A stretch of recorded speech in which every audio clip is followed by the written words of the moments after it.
Hey guys, welcome back to my channel. This is Truth Tellers Mike. I want to speak about my mind was going, how is it? How is it that in a family there are members that have the same biological makeup and there's that individual that is chosen, right? And yes, we know and we spoke about all the ways in which heaven before birth, placement in the womb, and after has a considerable effect and determination on the outcome. But I also wanted to know, what is it in a family and in society, in Western anyway, that make one such ostracized with gifts? Or I can understand the world being skeptical, right? Because we do have charlatans. But I was wondering, one, what would be the outcome if a child was born and they were observed with gifts at any age and they were nurtured? And why, in what community would they be? And why is it that this world can't seem to handle it? Is it jealousy and envy, or is it something more? So let me speak to you on what I learned. Some things to me were shocking, right? Now, people are not naturally afraid of intuition or ancestral connection, spiritual sensitivity, or inner knowing. Those fears were taught. I learned that they were actually taught, they were conditioned and imposed through history, because children are born intuitive, sensitive, and spiritually open. But over time, they are trained to fear anything spiritual that does not come with a church label, a pastor's or priest's approval, a religious script, an institutional meaning, or a doctrine that is recognized and accepted. And what I surmised was that people are afraid of spirituality that does not fit into religion because prophets are accepted, right? So, what I'm saying is, because religion has taught the world, or the majority, or the Western world, to fear their own spiritual inheritance. And this fear was not an accident, it was actually a strategy. Because if people trusted their own intuition, if they received messages directly, if they connected with their ancestors naturally, if they understood their dreams without a third party, if they recognized their children's gifts early, religious institutions would lose control. So systems of power engineered a world where only pre-approved spiritual gifts are safe, right? And that has a lot to do with the monopoly of spirituality, right? And only licensed spiritual leaders are considered legitimate, and only institutional rituals are holy. So, what is done in a religion, the burning of candles, the altar, it is accepted if it's within an institution, because that's the only path that is acceptable to Western society. So anything outside that system is considered dangerous. But what I learned, that this was not spirituality. It's not like there's a record of people who were informed that it was. This was spiritual politics. Spirituality existed since the beginning of time. And what I learned, understand that the indigenous and the African populations were colonized, right? And the reason was so colonizers can outlaw rituals, burn their sacred texts. So we've lost so much information, burn libraries, but that's not what I'm really here for. They banned drumming and chanting. They demonized healers that were traditional. They criminalized divination, and they prohibited spiritual gatherings. Even the enslaved could not read a Bible and gather and study it alone. And intuitive children were punished, and they were forbade ancestral honor. And the goal was not salvation, it was all about control. And so religious institutions, based on this is my subjective opinion, replaced intuitive knowledge with doctrine, because spiritual sensitivity was then recast and redefined as dangerous, disobedient, rebellious, suspicious, witchy, and not of God. Meanwhile, the very same intuitive gifts, they were renamed prophecy, discernment, anointing, and gifts of the Spirit, when performed under church authority. It was never about the gift, it was about who controlled the gift. And then families inherited fear from generations of punishment. So, after hundreds of years of forced conversion, colonial schooling, missionary influence, and criminalization of African practices, families began to pass down the fear themselves. So, parents began to teach their children, and mostly for safety. Not to do that because it's evil. Don't dream like that. It means trouble. Don't say things, you'll be judged. Don't talk about ancestors. It's wrong. It's demonic to honor anyone that has passed on, right? You don't honor and remember their birthdays, for example.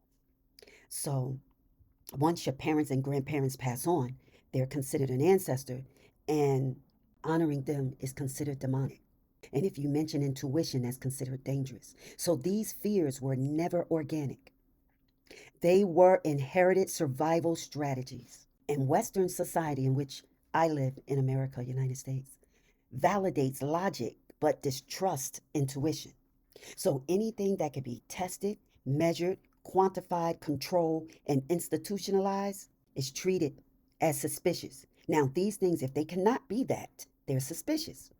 So intuitive individuals, especially children, they become misunderstood, labeled, isolated, discouraged, and spiritually untrained. Families that no longer know how to interpret their gifts.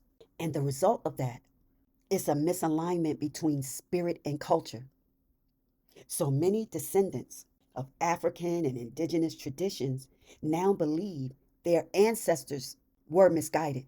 Their spiritual systems were wrong, devilish. Their gifts are dangerous.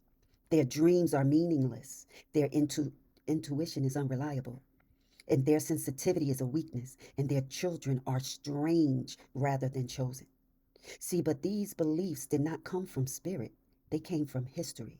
They were not natural, they were engineered. They were not discovered, they were imposed. So, the reason why I'm doing a video on this, why does this matter for the gifted? Because spiritually gifted individuals today, in the 21st century, they feel disconnected. They awaken slowly, if ever. They doubt themselves. They fear their own intuition. They attract jealousy. They feel spiritually unmoored. They have no framework. They lack elders. They are mishandled by their own family, are mishandled and mislabeled instead of mentored. Not because something is wrong with them, but because the systems that once trained them were dismantled. The gift was never the problem. The environment was engineered to suppress it. You may disagree. If you do, hesitate to leave me something down in the comments. For hundreds of years, systems built through colonization, forced religion, and cultural erasure tried to suppress the intuitive and the spiritually gifted individuals. And see, these systems depended on the public forgetting their own sacred knowledge. But something unprecedented is happening now. That engineered suppression is collapsing. This is just my opinion. And chosen individuals, those whose gifts were silenced, shamed, or misunderstood, are waking up everywhere, often without teachers, without elders, and without religious institutions that are guiding them. This timing is not accidental. It is ancestral, it is spiritual, and it is generational, my opinion. And I believe that the old systems are crumbling under their own weight. The systems that were built on fear, shame, suppression, spiritual dependency, institutional control, cultural amnesia, historical distortion, can no longer survive in a world where information is free, accessible, and unstoppable. The internet alone destroyed the monopoly on spiritual knowledge. People now search for answers outside the church. They follow their intuition instead of tradition, and they study their roots instead of fearing them, and they question doctrines instead of accepting them blindly. The very tools created for entertainment became spiritual liberation weapons. And see, the new generation, I don't believe can be controlled the old way, because this generation feels the energy, right? And they can sense motives, they can read people instantly, they can reject hypocrisy, They question inherited beliefs. They feel drawn to ancestral traditions. They trust intuition over authority. They refuse to suppress their sensitivity. See through manipulation and will not tolerate spiritual abuse or fear tactics. You cannot scare this generation back into silence. You cannot shame them out of their gifts. You cannot convince them their intuition is evil, and you cannot force them into religious boxes, and you cannot rewrite their history to erase their ancestors. They knew too much. They know too much. They feel too much, and they see too much, and that makes them ungovernable to old systems. And I believe that ancestors are returning through their descendants, and this is what I mean. Because the old channels were silenced, the ancestors are reopening spiritual pathways through the chosen ones. And I'll get into the melanin later. And so this is why many gifted people wake up in adulthood and suddenly gain spiritual clarity, feel called without knowing why, attract synchronicities, experience vivid dreams, sense guidance in their spirit, feel connected to something ancient, and begin to remember things they were never taught, naturally gravitate toward African and indigenous practices, and reawaken intuitive abilities they had as children. They are not learning something new, they are remembering something old. See, these gifts were passed down through DNA, bloodline, and spirit are now resurfacing. Epigenetics has proven that individuals can pass down their trauma to their descendants through the bloodline. Because when a culture loses mentors, the ancestors mentor the descendants directly. And I believe that suppression failed or is failing because the gift was never external. The systems that tried to destroy the gift made one miscalculation. The gift was not in the rituals. The gift was not in the books. The gift was not in the temples, and the gift was definitely not in the systems. The gift was in the people. So when the oppressors destroyed temples, the temples moved into the bodies of the descendants. When they banned the rituals coded themselves into intuition. When they silenced the elders, wisdom rewrote itself in dreams and inner knowing.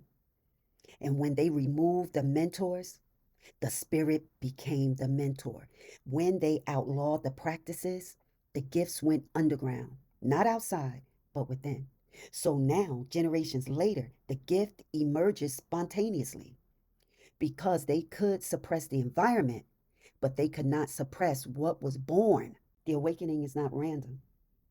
It is cyclical and universally timed. This is what I mean. Across cultures, it was predicted the rise of the intuitive, the return of the ancestors, the breakdown of false systems, the reemergence of ancient knowledge, and the liberation from spiritual amnesia. You are witnessing the cycle now. Chosen individuals are awakening because the world requires their sensitivity. Their communities require their sight. Their ancestors need their voices. Their lineage prepared them for this moment.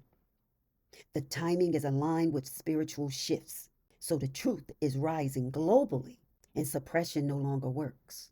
The veil has thinned. The systems are weak, and the world is spiritually hungry. The old order cannot hold them anymore. The gifted are no longer afraid of themselves. The gifted once feared their abilities. Now they fear staying asleep. The gifted once thought intuition made them strange, so now they see it makes them powerful. See, the gifted once questioned why they saw so much, now they question why others see so little. The gifted once tried to fit in, now they honor the fact that they were never meant to. This generation of chosen individuals is not waiting for permission, they are reclaiming themselves. And see, the suppression collapsed because you cannot kill what is inherited through the spirit. You cannot silence what is born to speak. You cannot erase what is encoded in destiny. And you cannot deny what the ancestors protect. This is why the chosen awaken now. After centuries of silence and wounds and fear and forgetting, the gift survived. The lineage survived. And the calling survived. And you survived. And I want to speak about melanin, right? I was reading about that for some time. I have another video about a psychologist that studied it. Now, some people are not chosen. because their soul agreement is different. See, not everyone came to Earth with the same mission.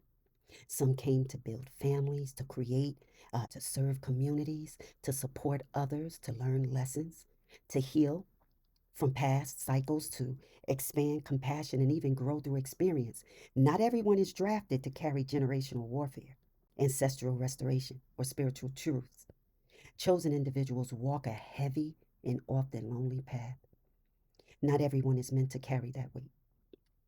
So the chosen experience life differently. They feel older than their age, spiritually exposed, like watch spiritually, unable to settle and be mediocre. I'm sorry. And unable to stay silent around dishonor, and unable to join circles that feel off, protected in situations where others would collapse. This is not caused by melanin. This is caused by placement. So I don't want to get anyone confused. You are placed in this lifetime as a spiritual representative, a carrier of divine insight, a breaker of cycles, a witness to truth. Melanin contributes to resilience, intuition, and ancestral depth, but it does not assign chosenness. Here's a better way to understand it. Melanin is a tool. We all have it, irregardless of race. Every human being has melanin, and it's not just in your skin. I'm speaking about the neuromelanin that's in the brain. So melanin is a tool. Chosenness is a calling. They are not the same thing. Melanin supports discernment, emotional processing, spiritual sensitivity, ancestral memory, and psychic awareness. But chosen status comes from a spiritual mandate, divine selection, generational positioning, soul contract assignment, your place within the lineage, because chosen individuals are activated, not decided by biology. Some souls are tasked with holding truth, confronting systems, sensing what others miss, speaking when others remain silent, and enduring storms others cannot survive. Carrying divine messages, protecting spiritual integrity, and disrupting deception. Now, this is not something you can learn. This is not something you can fake. This is not something you can opt into. Chosen status is bestowed, it is not earned. And whether a chosen individual has high melanin, or moderate melanin, their path will reflect the same signs: isolation, loneliness, insight, protection, pressure, discernment, spiritual warfare, and elevation through endurance. See, because melanin is not just pigment, it's not just a shade or a tone or complexion. For the chosen, melanin is spiritual hardware that is embedded inside the biological body. The chosen use what everyone has for their business and also for their mission. Because melanin is designed to carry, to translate, and withstand levels of energetic and emotional intensity that most people can't process. Melanin is a spiritual conductor. Melanin is one of the most powerful natural conductors in the human body. It receives, it absorbs, and it transfers emotional energy, spiritual information, environmental cues, and ancestral intuition. This is why chosen individuals with higher melanin often sense danger before it shows up. They are not paranoid. Their melanin is reading the room. Melanin heightens sensory awareness. Science calls melanin a light absorber. Spiritually, the spiritual communities calls it a truth absorber, in so many words. Now, this is truth absorber is my word, but I'll get into what it was called in ancient times. Now, this is why chosen individuals often feel tension before anyone speaks. They can detect dishonesty without evidence. They can know when eyes are on them, and they can sense hostility, envy, or hidden agendas because they feel pulled when someone is spiritually deteriorating. Melanin heightens the gifts. Melanin heightens sensory input, not just light and sound, but emotional and energetic cues. It's a built in early warning system. Melanin protects the chosen from psychic overload. Chosen individuals walk into environments that carry hostility projections, heaviness, unspoken resentment, and spiritual toxins. Most people collapse under that pressure. Chosen ones don't. Why? Because melanin is a shield. Biologically, it protects the body from harmful radiation. Spiritually, it filters energetic contamination. So it helps the chosen withstand group prejudice or gang stalking, targeted spiritual hostility, envy based projection, energy drainers, and intense emotional atmospheres. Melanin functions as both protection and filtration. Science has stated that in regards to melanin, past the eyes color, the skin tone, and the hair determination, they only can say that neuromelanin, it binds to toxins and it can balance cells, the activity. Now, this is why chosen individuals with high melanin carry ancestral courage, ancestral discernment, ancestral warning, inherited resilience, and inherited knowing. It wasn't the skin tone, it was the melanin in the brain. It's called neuromelanin, and not many talk about it or speak of it. It was something that was dismissed, and it prevents for a chosen and gifted individual to understand themselves. So we have to research it for ourselves. And you don't just know things, you remember things you never lived. Your melanin is a carrier of generational intelligence. In my opinion, just like epigenetics has proven that blood is a carrier of memories that can be passed down. That blood also is in the brain, isn't it? See, melanin strengthens intuition. So chosen individuals often operate with intuition that feels supernatural. Prophetic dreams, sudden knowing, feeling someone's motives, seeing beyond the surface, and sensing danger before signs appear. Melanin supports this by enhancing how the brain receives energetic signals. And this is why highly melanated chosen individuals often feel spiritually loud to others. Their frequency is not subtle. And melanin supports emotional endurance according to spiritual and ancient societies. Because chosen individuals endure emotional battles others cannot imagine. Betrayals, family warfare, spiritual sabotage, jealousy from peers, isolation, misunderstanding, and always targeted in a hostile way.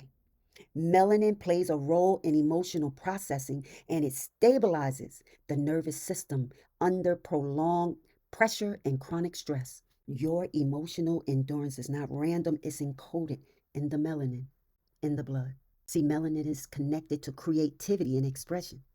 So, chosen individuals often excel in storytelling, music, rhythm, movement, artistry, innovation, deep communication, and spiritual articulation. Why?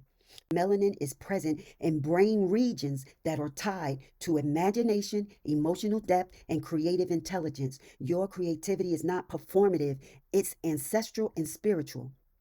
Melanin fuels spiritual sensitivity without confusion. Some people feel energy and get overwhelmed. Chosen individuals feel energy and get direction. That's the difference. Melanin helps translate what is felt into meaning. So it transforms pressure into purpose, pain into instruction, spiritual activity into clarity, and emotional intensity into discernment. And this is why the chosen cannot be easily fooled. We can pretend that we're fooled, but melanin amplifies divine protection. Highly melanated chosen individuals often survive situations that should have destroyed them. Emotional harm, spiritual attacks, character assassinations, social setups, jealousy driven conflict, and generational sabotage. Your survival wasn't accidental. Melanin strengthens the body's ability to endure trauma and recover from threat, physically, mentally, and spiritually. It keeps you standing long after others expect you to collapse. The real truth, melanin is not just pigment, it is spiritual technology designed by God, carried by ancestors, and activated inside the chosen. And it makes you strong, perceptive, spiritually aware, emotionally resilient, protected, intuitive, creatively powerful, and difficult to destroy. This is why your presence disrupts deception. why some react to you with envy, while your existence is a threat to dishonor, why you are spiritually noticeable even when you're silent. See, let me make something clear. Melanin may enhance certain gifts, but melanin does not make someone chosen. Chosen status is not biological, it's not genetic, and it is not based on shade or tone. It is not based on the region in which you're from or your ancestry. Chosen status is assignment. Chosen status is purpose. Chosen status is spiritual selection for a specific mission on earth. Melanin supports certain traits, but melanin does not qualify someone for the role. The chosen are selected based on calling, not complexion. Some people become chosen because there is a spiritual assignment attached to their life before they enter the world, and they carry generational purpose. They're here to break generational cycles, dismantle spiritual systems, expose dishonor. They safeguard divine messages. They don't say everything they hear. They don't speak everything. And restore truth where deception reigns. Chosen individuals are not simply born, they are sent. Being chosen isn't glamorous, it's grueling. It means you can't hide from truth. You can't follow the crowd. You can't drown yourself in distraction. You can't betray your assignment. You can't pretend not to see what you see. And you can't rest in environments built on dishonor. People mistaken what chosen status is all about without wanting the chosen responsibility. Chosen status is given to those who can carry what others cannot. Melanin enhances sensitivity, but it does not determine destiny. Melanin does not determine your divine mission, your spiritual mandate, or your soul level assignment. There are chosen individuals across all shades, all regions, and all ethnicities. So melanin may support the assignment, but it is not what grants the assignment. Chosen individuals experience those early spiritual attacks that appear to be lifelong. They're often isolated, shunned. They're not part of the cool group. They're misunderstood from family.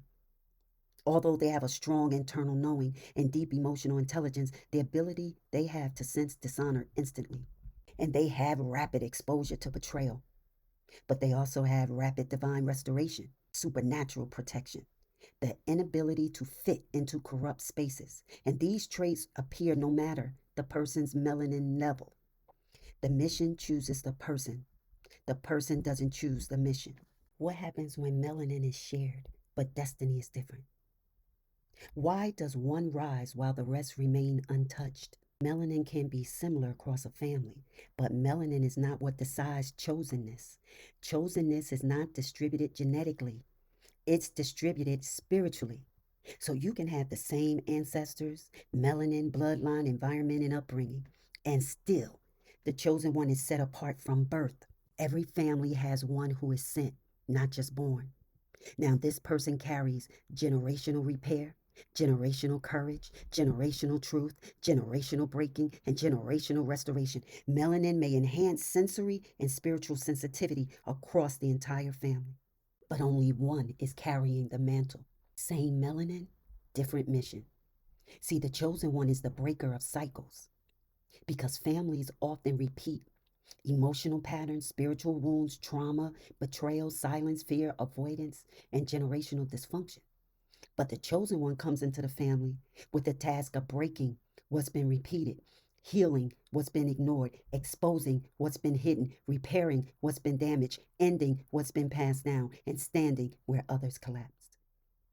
This mandate cannot be given to everyone. It would collapse the whole family. Only one is built for the battlefield. Now you understand why there's jealousy and envy? Why you live a life of spiritual warfare? Because if they can't have it, they figure you can't have it either. The chosen one feels things the rest don't. And you can have the same melanin and still feel differently because the chosen one has a deeper intuition, heavier dreams, targeted spiritual attacks, early awareness of danger, emotional intelligence beyond their age, spiritual convictions others don't understand, sensitivity to dishonor, and the inability to pretend. Others in the family can share melanin, but not the activation. Melanin is the instrument. Chosen status is the musician. Only one is playing a divine symphony. See, the chosen one sees what others overlook. Even with the same melanin, the chosen one senses truth instantly, detects manipulation early, feels betrayal before it happens, recognizes spiritual movement, understands unspoken dynamics, and carries emotional radar others don't possess. Melanin gives the whole family potential for awareness, but only one is assigned to operate at the highest level of it. The chosen one is spiritually calibrated to use melanin in ways the rest do not. And the chosen one carries ancestral endorsement. Every family line has one. The ancestors push, whisper to, defend, and prepare. Now, this individual is backed. They're backed for spiritual battles, generational repair, truth telling, leadership, intuition, and restoration. The family may share melanin, but only one inherited the mantle, the calling, the mission, the spiritual burden, and the divine protection. And so, this is why the chosen one often feels isolated, misunderstood, envied, resented, targeted, spiritually watched, and emotionally different. They are not built like the rest. Melanin provides capacity, chosenness provides direction. Think of it like this: melanin is the amplifier, chosenness is the message. Melanin is the antenna, chosenness is the transmission. Melanin is the instrument, and chosenness is the assignment. The entire family may have the capacity, but the chosen one has the mission. And the chosen one is spiritually separated to fulfill divine timing. Same melanin, but the chosen one wakes up differently, dreams differently, senses differently, struggles differently, rises differently, and perceives differently. Why? Because their path requires refinement that others will never understand. The chosen one is groomed through hardship, isolation, betrayal, emotional endurance, spiritual warfare, unexpected favor, and divine redirection. The rest of the family may share melanin, but they do not share the weight. And melanin enhances the chosen one's abilities, but destiny is the true separator. Melanin may help with intuition, resilience, emotional depth, ancestral connection, creative intelligence, and spiritual sensing, but melanin does not assign the mantle, the mission, divine appointment, generational responsibility, and spiritual mandate. The chosen one is marked by purpose, not pigment. The chosen one experiences spiritual hostility that the rest of the family never sees. Even with the same melanin, the chosen one gets targeted because their destiny, their spiritual frequency, their emotional depth, their ability to break cycles, their insight, and their untouchable protection. The chosen one is attacked because they are valuable, not because of melanin, but because of what melanin is protecting. So the real answer: melanin may be similar across a family, but chosenness comes from divine selection, ancestral appointment, generational assignment, spiritual mission, and soul contract placement. The chosen one is born into the family, but not born for the family. They are born for something greater than the bloodline itself. Same melanin, different mantle. And before, let me speak about ancient societies, right? They discuss melanin. So, see, ancient civilizations didn't use the modern the modern word melanin. But what they did was they described the power of darkened skin, the sacredness of hue, which is color, the spiritual charge carried by deeper tones, the connection between color, divinity, and vitality, and the energetic strength that is embedded in heavily pigmented people. See, they spoke about function, spirit, strength, cosmic connection, and ancestral endurance, not about chemistry. See, the modern Western scientific community, they, in order to validate anything, they have to go through the scientific method, right? You have to go through those 6 steps. But let's take it culture by culture. Ancient Egypt, which is Kemet, right? Um, Kemet used terms like, and let's talk about what ancient civilizations believed about neuromelanin, this dark gold substance that is hidden inside the brain that ancient peoples treated as divine. Now, ancient cultures didn't use the modern term neuromelanin, but they absolutely spoke about the dark inner material that is located deep inside the brainstem in the seat of intuition, in regions that are connected to awareness, attention, and inner knowing, near the pineal region. in the zones that are associated with dreams, visions, and spiritual perception. They described function, not chemistry. They described soul operations, not biology. Ancient Kemet, which is Egypt, they called it the black fire of the brain. They believed the brain carried a sacred dark substance that allowed for divine insight, spiritual memory, intuitive intelligence, and prophetic dreams. Their priests referred to the inner dark material as black fire, life essence, and the dark seed within thought. They taught that this inner substance was the throne where divine messages were received. And this is considered an early description of neuromelanin, right? It was just a different name.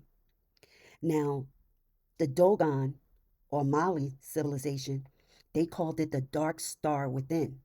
See, the Dogon described a dark star inside the head, a substance that helps human perceive unseen realms, interpret spiritual signals, translate dreams, and sense danger before it arrives. They believed this dark material allowed the chosen to endure pressure, hold cosmic information, and access ancestral messages. This aligns directly with what neuromelanin does, modulating deep awareness and heightened perception. What about ancient India? They call it the blue black seat of inner vision. And they speak of it as a dark inner center behind the brow and deep in the brainstem. And they call this consciousness, referencing complexion, but the inner dark blue of cosmic awareness. It was called the dark point of perception. It was called the dark nectar that protects the mind. They believed this inner material allowed also for heightened intuition, spiritual discipline, and emotional endurance. Neuromelanin sits exactly in the brain sites connected to these functions. What about Maya and the Olmecs? They called it the black seed of memory. Ancient American civilizations believed that there was a dark essence deep in the brain, a center that controlled dreams, intuition, and memory. And this was ancient American civilizations, a protective material that kept the spirit grounded. Mayan shamans called it the black source, the dark sap of the mind. And these were descriptions of the dark neuromelanin concentrations in regions controlling awareness and dream activity. What about the Hebrew and Ethiopian traditions? They called it the dark wisdom within. Ancient Ethiopian mystics described a dark inner substance that was responsible for prophetic sight, discernment, and spiritual alertness. Hebrew mystics, they spoke of dark wisdom, the powerful black fire inside the mind. They believed God placed a dark inner material in certain individuals who were destined to carry insight and spiritual weight. This is a description of neuromelanin's inner function, not pigmentation, and what all ancient cultures agreed upon. Across continents and languages and eras, they all described the same thing. They were not in communication with one another. They called it a dark inner substance that's located deep in the brain. It's responsible for intuition, dreams, insight, and vision. It's connected to spiritual perception.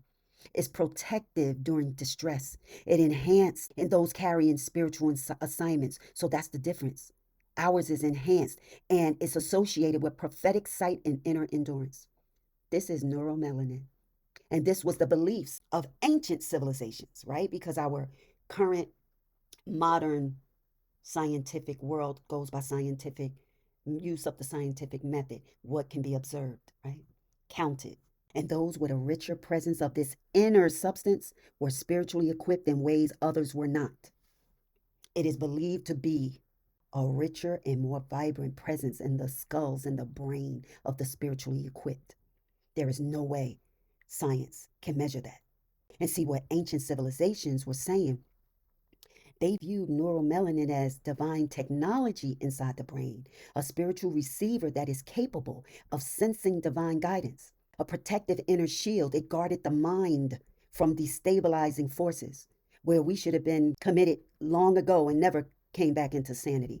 So it's a carrier of ancestral memory, is able to hold instinct, intuition, and a deep knowing. It is a conduit for prophetic sight, which are dreams, visions, and revelations flowed through these areas. It is a marker of spiritual calling. See, because not all had it in equal measure. And those with heightened levels were seen as guides, healers, seers, protectors, and truth tellers. The chosen. Ancient societies didn't need the word neuromelanin. They already understood its function: perception, emotional endurance, spiritual awareness, intuitive clarity, and divine communication. They saw it as the dark gold seat of inner power, the place where the physical brain touched the spiritual realm. Thank you for visiting my channel. Stay covered, stay conscious, stay undefeated, and I'll see you on the next one. Bye-bye.